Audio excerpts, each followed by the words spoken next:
It's the start of district play for the Walk-On Indians this week as they host North Fayette Valley. Indian coach Chad Beermann joining us. And coach, going back to last week, you had the tough task of going down to a talented independent squad. They ended up getting you 35-8. After reviewing the film of that game, what were your takeaways? Well, it's sort of avalanche, basically.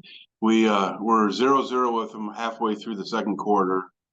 Both teams had kind of moved the ball, but each team would come up with a fourth down stop, and we ended up throwing an interception. They got run down to the 3, and we almost held them out, but they got in on a sneak on fourth down, and we threw another pick. They went down and scored again, and then we had 3 turnovers in the last 6 minutes of the second quarter, and we ended up having 4 turnovers that were big. And I mean, when you look at it, yes, they're interceptions, but we did a poor job blocking, so there was pressure. All those interceptions, there was pressure. We just kind of like it fell apart. It was 0-0, and then all of a sudden it's a 28, or I guess it was 21 nothing, and then we had a nice drive. We down and scored, and then they returned the kickoff for a touchdown. So it was just one of those games where just things don't quite go your way, and it was a total team loss. I mean, we line didn't block well, we cover well, and all of a sudden we weren't covered. So there was a lot of useful material on films, and we had a long film session again on Monday and went through stuff. And we're a work in progress right now, and trying to get that cleaned up. And when we do that, we can be a pretty good team. But right now, the jury's still out.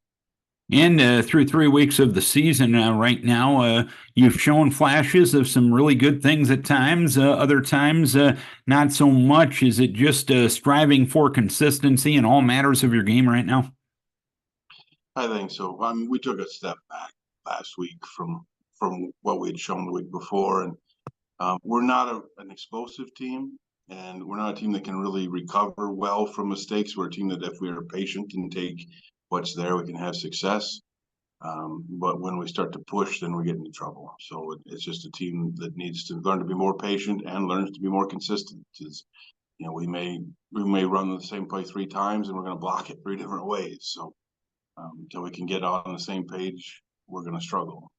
And how hard is learning that patient, knowing the fact that the effort is there and everyone's trying to do the right thing, and it's sometimes a case of is it sometimes a case of trying to do too much in a certain situation? How difficult is it to learn that patience as you go?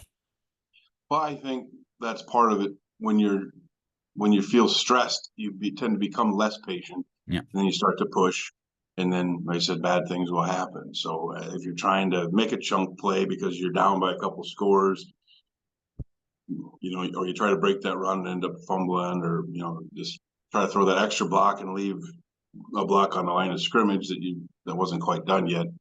Those are all kind of the same thing, where you're trying to do something beyond what you need to get done, and we need to just focus on our individual tasks, and then we'll be all right.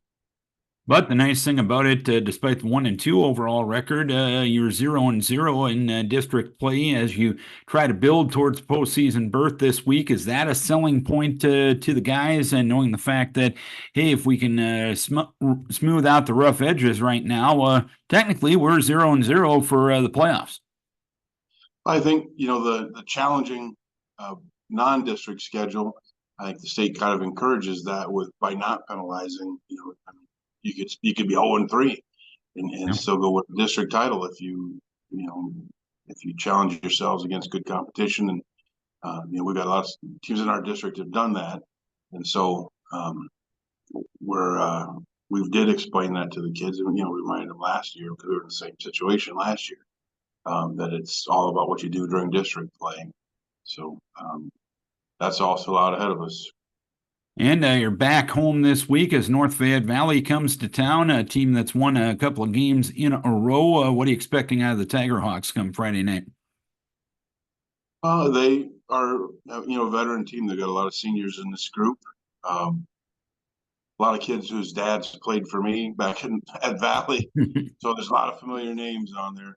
But they're not real big, but they're obviously going to get after you, and they have a very talented backfield, big receiver, tall, quarterback that can put the ball there and is long-term starter for them. Like I said, they've got all kinds of speed in the backfield, and kids aren't even starting can come in and hit the hole hard. So they got an potentially explosive offense. They did go up and down the field pretty well against Independence, and then they've had some couple big wins here since then. And then defensively, kind of the same thing. They're not real big, but they're scrappy and they'll get after you, and they're always physical.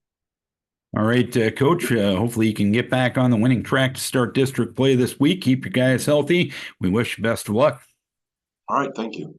Chad Beermann, head coach of the Walk-On Indians and North Fayette Valley to start district play Friday night.